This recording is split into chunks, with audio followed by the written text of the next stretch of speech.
saw a big hole behind our water plant when you did your initial orientation.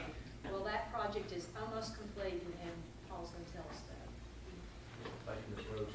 Commissioners, it's my pleasure to give you an update on the low service pump station project at the Mark B. Whitaker water plant. This project has now been under construction for 21 months. It's nearing completion. It's about $8.5 million project, and it will improve performance at the plant and also improve energy efficiency with the new pumps themselves. The plant has been in service continuously since 27. I'm going to do the math a little bit. After all the discussion earlier today, I'm not that. So. But I think I was going to mention earlier in the introduction that we're going to improve the plant's reliability, but that's not the case. We've been in continuous service since 27, so improving reliability for the plant is not what I would say, but I would say that the station itself, the pumps that are going in today, will be more reliable. So that component is going to be more reliable as well. Again, just what is the process? I think we've seen this before in some of our budget presentations, but what we're talking about specifically right here is the low service pumping. That's where we take the water from the river. It's large volumes, but it's relatively low pressure because we're just going to move it up the hill toward Riverside Drive to the clarifiers, and from there it's going to gravity feed back down into the MBW plant. This aerial photo here represents, here's the plant itself and the stations here. It's just moving up to the clarification process and starts down from there. So Brooke did a great job. I appreciate her comments about the contractors, the heavy construction. We've got a good contractor in Herring Construction Company with us today. They actually came in after a poor performing contractor on another job and did some cleanup. So they've got a really good safety record with us, and they've done a real good job on this project as well. Again, on budget and on time. But like all plant projects, they are complex. It's heavy construction. We talked about that last fall about where do we use contractors at KUB. Well, this kind of work is not in-house KUB crew work. This is contractor work. Typically extends over more than one fiscal year. In this case, two or three. The big issue for us is we must maintain service at our plants. Why would we address the low service pump project? Well, the last time we were in there doing any substantial work was in the mid-60s. So it's some of the components, most of the components in there are 50 years of age.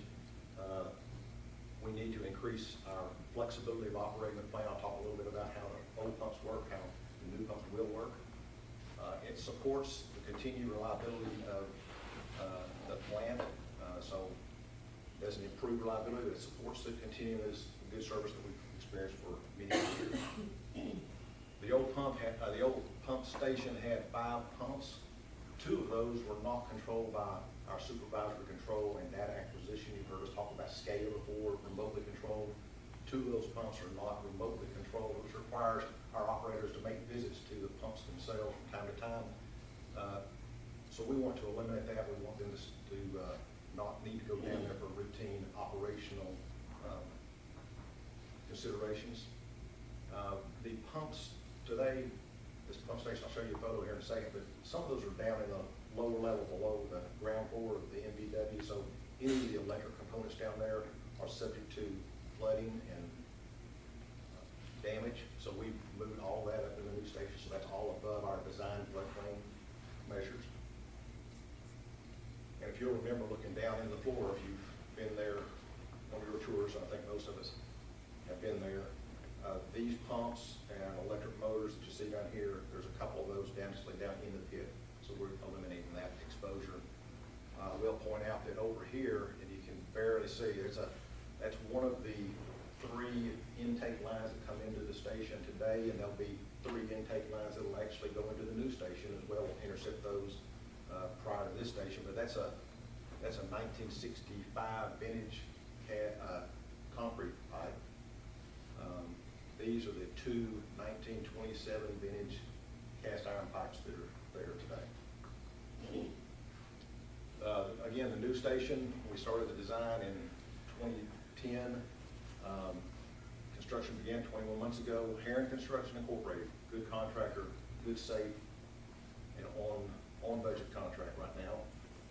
The pumps actually started up, and we call it in hand. We went down there and manually operated the pumps. They came into start up last month, just about 3 weeks ago.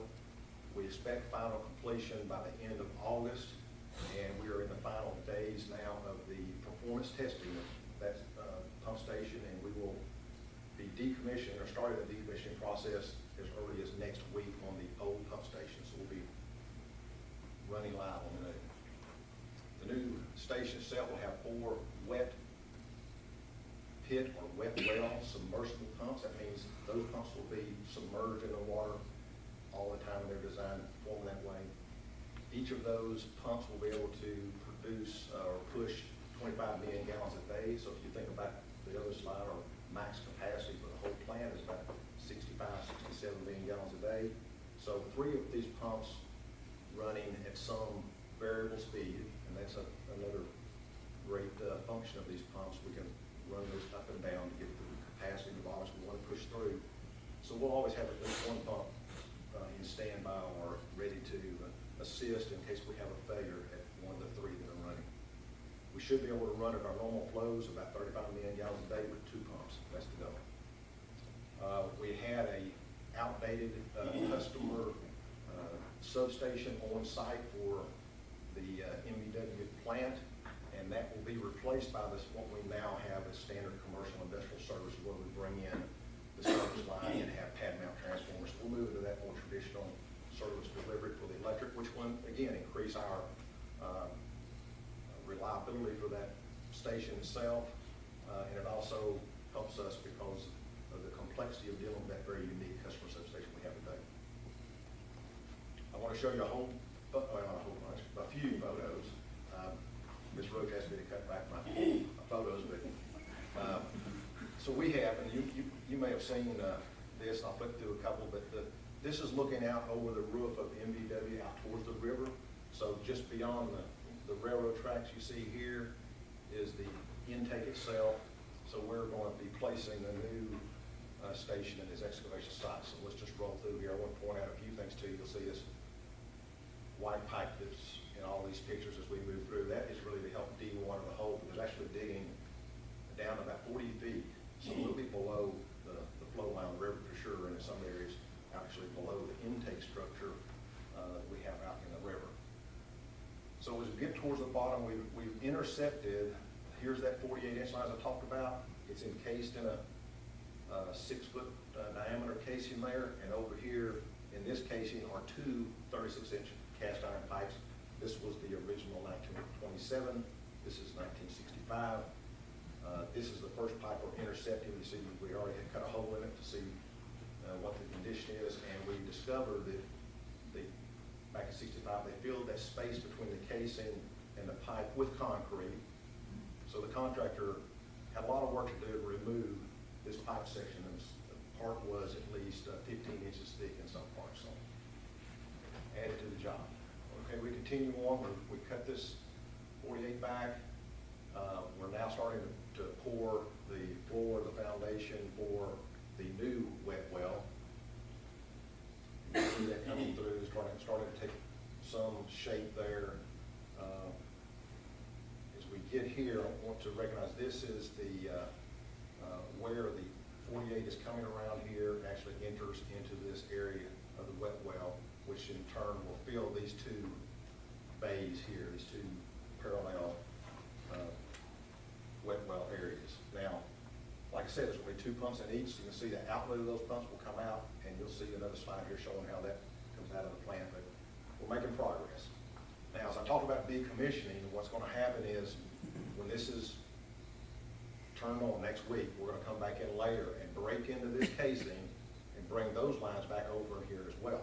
So this station will have the same benefits we have today with multiple feeds. Each one has the capacity to provide us the flow from the river into the plant itself, and each of these bays has the ability to provide our flow demands for the system, so we can bring those in and out of service as needed. So you see the top one, again, this is where the pumps will be lowered in. This structure right here is just a relief with the unit. Once that is complete, we're starting to work over here on the side, and over here we want to bring those Here's the outlet of those pumps coming up, and we're going to build over here the pipe header, which will end up finding its way back into the plant, and also some of the new electrical equipment, switchgear and stuff we'll see here. So here's those pipes coming up, and here's where they're terminating. This pipe is now going to run this way and go here. Again, the building is starting to take form out over the top of our pipe gallery. This is a picture of one of the pumps. I just stuck that in there to see the size of that. That's about 12 feet tall, 4 of those falling into the unit. Again, this room over here is the switchgear, SCADA control, all that taking place. Again, taking form, and here is a more recent photo, and you can see the new pad-mounted transformers. The building's included. All this has been cleaned up and such. Right in this area, one of the benefits we talked about for the station was new metering capability. So we've added a electromagnetic metering point over here, so that'll improve our understanding of what the flow is we're bringing it off the river, again, helping us with operational flexibility. Here's a little bit better picture. You can see this right here. That's the pipe coming in off the 48. In that photo. Another picture of the pump installed in the wet well itself.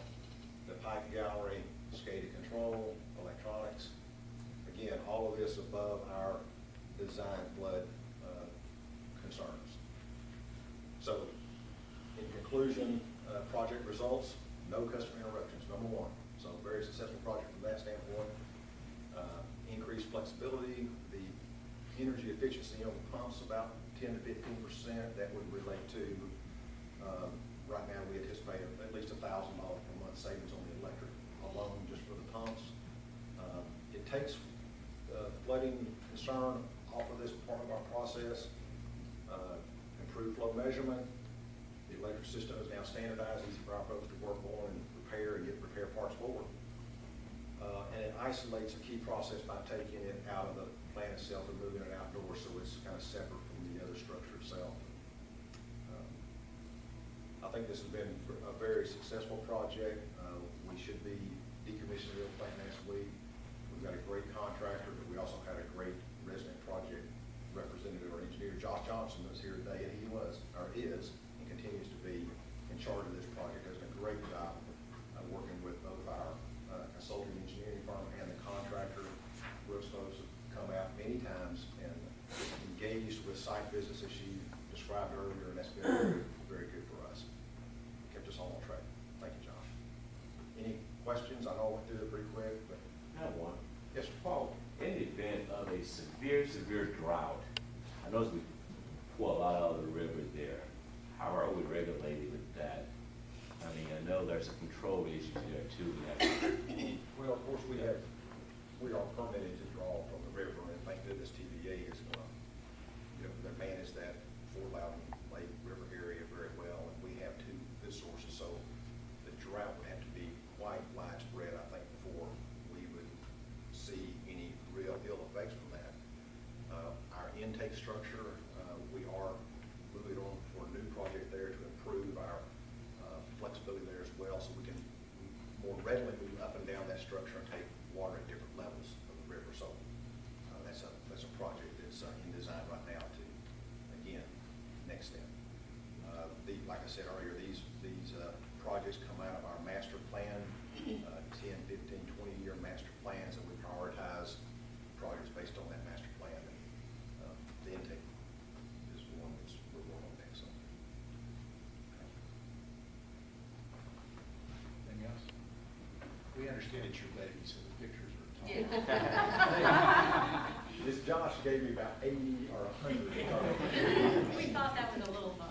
That was a little much, but I was good. All right, thanks, Paul.